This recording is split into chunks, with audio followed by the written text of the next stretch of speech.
ગુજરાતમાં દારૂબંધી વચ્ચે ગિફ્ટ સિટીને મળી છે વિશેષ છૂટ। ગિફ્ટ સિટીમાં દારૂની પરમિટ પર નિયમો હળવા કરાયા છે।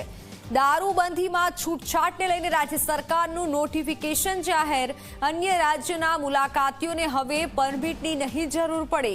વિદેશી મુલાકાતીઓને પણ હવે દારૂ માટે પરમિટ લેવાની જરૂર નથી। નાગરિકો ઓળખપત્ર બતાવી આઈ કાર્ડ બતાવી ગિફ્ટ સિટીમાં દારૂ પી શકશે। ગિફ્ટ સિટી બહાર દારૂ નહીં લઈ જઈ શકાય અને જો લઈ જવામાં આવશે તો કડક કાર્યવાહી કરાશે।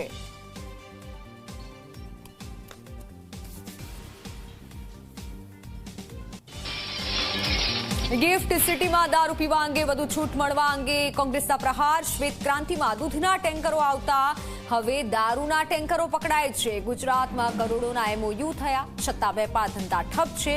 ભાજપના શાસનના પાપે કિંમતી જમીન લૂંટાઈ રહી છે તેવા આક્ષેપ કર્યા વિપક્ષે। ગુજરાતનો વિકાસ દર કોંગ્રેસ શાસનમાં દારૂબંધીમાં પણ સારો હતો। ભાજપની નિષ્ફળતાના લીધે ગુજરાતમાં વેપાર બંધ થયા છે તેવા આક્ષેપ લગાવ્યા। બહારના રાજ્યોમાંથી આવશે માત્ર આઈ કાર્ડ બતાવીને પોતે દારૂ લઈ શકશે અને પી શકશે।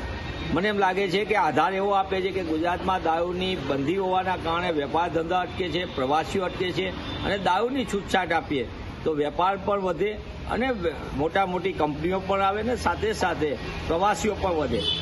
પણ લાંબા સમયથી કરોડો રૂપિયા સરકારી તિજોરી પ્રજાના પૈસે MOUના નાટક કરનારી ભાજપાના ભ્રષ્ટ શાસકોના પાપે ગુજરાતના સંસાધનો લૂંટાણા, કિંમતી જમીનો પડાવી લેવામાં આવી। કરોડો રૂપિયાની જમીન અને સંસાધનો મફતમાં આપનાર કંપનીઓ કેમ કાંઈ અહીંયા રોકાણ નથી કરતી? કેમ ગુજરાતના યુવાનોને રોજગાર નથી આપતી?